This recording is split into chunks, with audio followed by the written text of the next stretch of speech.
So hello there everyone and welcome back to another video. Today we are going to cover 10 more things we'd like to see in F1 2019. Now first of all, if you missed the previous couple of videos I've done on this, there will be a card to the playlist in the top right hand corner around about now, which you can of course go and follow and check out all the other ideas that I put forward. But if you've got an idea yourself, let me know in the comments below, and do make sure you get subscribed. Hit the button below the video, the big red button below the video, to make sure to never miss a video, and turn on the little bell as well, and then you'll get notifications about it. But anyway, enough about that. Let's get into this. So first of all, better R&D. R&D sort of improved. We had that fog this year. Last year we had R&D, of course, was introduced in 2016. There was only like 20 bits. Then, of course, 2017 we had that big grid, web thing. Then, of course, in 2018 we got the web, but it's got a bit of fog. But I think R&D needs to be more. Well, they got different components now for each of the teams. I think that that is good, but I don't think it's like F1, and I propose something different. So here is my proposal. Every team has the same R&D. And this also goes into number 2 as well, which is better rule changes as well. So I'll link these two together because they're linked together. Basically, everybody has the same R&D. Okay, no fog of war. You can see everything. You can see all. Well, there might be a fog of war. There might be a few little bits different here and there, but the majority of what it does should be the same. It should be an upgrade because it's the same parts on the car. It's just that they're all getting a different upgrade. So if they were to have the same R&D or similar R&D, okay, then when you have a rule change, the entire section disappears. So here's what will happen. When Carl comes and tells you all that there's going to be a regulation change. Yep. Basically, what would happen is you would, rather than having the current R&D, you would switch it to. There would be a switch to. You probably get a screen filter. Click here to view next season's R&D. So that could also work on next year's car. So in 2016 they had quite a cool thing where you would stop spending resource points to save on next year's car, and I think they need to reintroduce that back in. So yes, that is the first two. Let me know what you think about that in the comments below, what you think about R&D, and whether, because also the AI don't do R&D very well as well. Some need to upgrade more, others need to upgrade less in Season 1. So we need to see potential, and also with the rule regulations, need to see people like Williams shooting. If it's a rule regulation change, then we need to see people like Williams being able to shoot up into the midfield potentially. So yes, R&D definitely needs to be looked at again in terms of rule changes and how the AI manages its upgrades. Number 3, better reputation. So reputation is appalling. You've probably seen the Ferrari thing. The interview that I gave and the responses I gave decreased my reputation. I don't understand how that's decreased the reputation. It shouldn't have. It's it's a shambles. Okay, because although also my reputation may be going down with Ferrari, but despite what I say to the media, it's still going up with the other teams. So reputation and what we say to the media needs to be kept in line, and Ferrari, and there just needs to be. I think some of the things have been programmed wrong, which needs to be looked at again. So yes, better reputation, and then also just to help with places, because otherwise people wanting sportsmanship and showmanship, it's just a load of rubbish. It should be about driving, but and then obviously if there's anything criticism to make, then there should be a decrease if the team disagrees with you or agree with you, because they can agree with you if they think the car is rubbish, a bit like Maurizio Arrivabene saying the other day that the Ferrari car was rubbish and the development was poor, and he's now got the sack. Yes. Number 4, engine upgrades in line with manufacturers.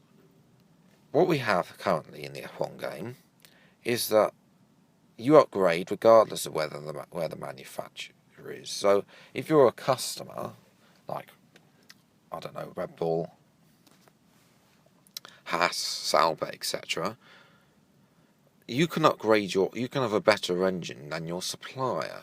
That should not be the case.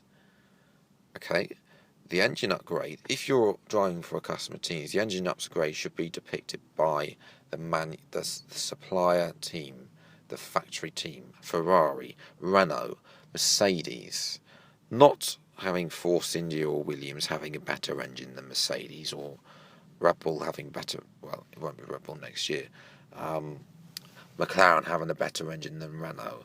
They should have the same engine regardless. Okay, and if you choose a customer team, you can sit down with Renault and suggest upgrades to them, but that's only a suggestion.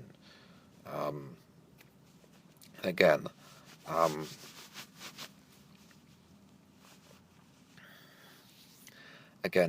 it's only a suggestion.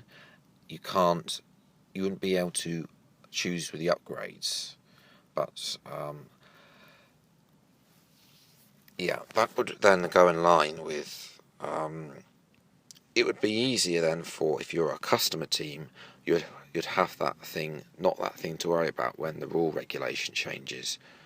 Obviously, ability to switch engine supplier as well. That could be something that comes into account at some point. So yes, moving on from having to change, having the engines being upgrades in line with the manufacturers. Next up is one that was taken out of the old game, and that is red flags. Now, if you watched my F1 challenges video the other day, you will know that I had a small little accident going up the hill. That would have been a red flag, because they could not have got through to me to pick me up. Monaco, Azerbaijan as well. So red flags would have been pulled out there in real life. They need to be in the game. So yes, short little mention about red flags. Won't go on too much about that, but they need to be in the game. Customised podium celebrations is up next. You see, for games like Forza Horizon 4, you can do the floss and the other stuff. I don't know. I'm not a big fan of stuff like that, but I can see that there's a big market for having customised podium celebrations. So maybe doing the floss or all those other ones, and other stuff like that. Maybe having been able to do that on the podium, maybe asking the drivers for what podium celebration they would like to do, and include Daniel Ricciardo's, of course, the sipping back of a little bit of a champagne through a sweaty boot. So yes, that would be a really popular feature amongst people who like Fortnite and Forza, and people who like those celebrations to see, especially in online as well, which will be able to gloat over that you've won over your over the other people in the lobby. Okay, number 7, official F1 graphics. Now, somebody actually did this in a mod for last year's game. I think it was the year before, I can't quite remember, but they turned the HUD into a Formula 1 display. Now, what we have currently is we have the display around the halo. That would be quite cool, because currently the display is around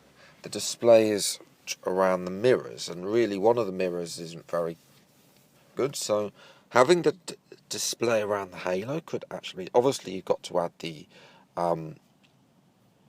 MFD,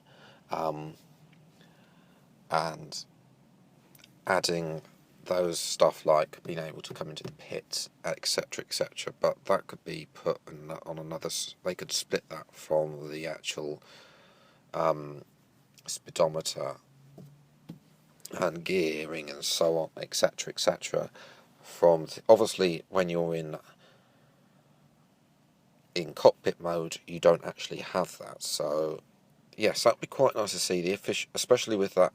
It actually looks quite nice around the halo, and will free up that space around the right mirror, because it doesn't get quite, does actually get quite congested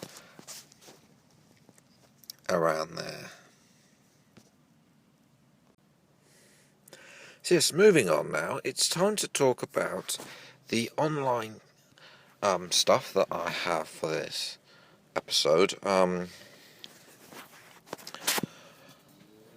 First of all, online career. Now, they have a championship mode, but it's not really a progressive type of thing. It's more like you set the amount of somebody sets the amount of races, then you decide if you want to join. But what happens if you could replicate your single player career online? That means that rather than having 20 drivers that were AI, you would have 20 drivers that were online. Potentially, now, I can see where this is going to fall apart. What could potentially happen is if there's not enough drivers. This is why Forza came up with the idea of drivatars. Basically, they are people that drive exactly like the people that they are, but they would basically be an online AI, and obviously there'd obviously be people that were about there, but they wouldn't count towards the championship. But basically, you'd potentially also try and coordinate league racing into more than just. So if you're part of a league, then you could sign up potentially and have like that whole interview process. Oh, do you think online interviews, stuff like that, online R&D within career? Imagine AOR with online interviews and online R&D. You could see teams such as Ferrari shoot up from being. Teams such as Sauber, shoot up from the bottom to being the fastest team with some R&D upgrades. So yes, it's sort of a basic idea, but I think that an online version of the offline career would be absolutely fantastic. And obviously online replays as well, because we don't get to see replays much. As I said, I believe I said in one of my previous, in the first video that I did actually in this series, the ability to save replays. So being able to save an online replay and to be able to play about with it at a later date would be great, because then you'd have the ability to record. Imagine that would improve the quality of most online videos, because at the moment you can't create a good thumbnail with online. You have to go and either create it for yourself, or you have to go and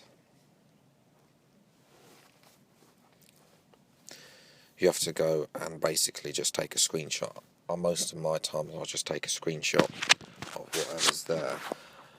And the final idea for this video, I have got, there is another video coming, is simpler ERS. Now ERS or ERS there's 5 modes. I don't want 5 modes. I want a simple and effective mode. Basically, what I would like is off, so none. Basically, you'd have your none, then you'd have your low and high. As a pad player, changing ERS is horrific because you have to flick that up and down. It just gets messy. Okay. Obviously, it's simpler if you're on a wheel because you can steer one hand through some corners. I'm not saying all corners, but some corners you can steer one-handed. But as a pad player, ERS is just too complicated, too much to handle with the amount of times you need to change it. So I actually have it on as auto, just because of that. But anyway, that is going to round off this episode. If you enjoyed, leave a like, subscribe to the channel if you're new, see more F1 2019 game ideas. I have got one more of these ideas listed. But if you want to put anything of your own ideas across, then please do make sure you leave a comment in the comments below. Make sure you subscribe to the channel to see weekly Formula 1 videos. Also hit the notification bell as well to receive notifications when a new video is on the channel. Until the next video, I'll see you next time. Take care. Thank you so much for watching, and goodbye.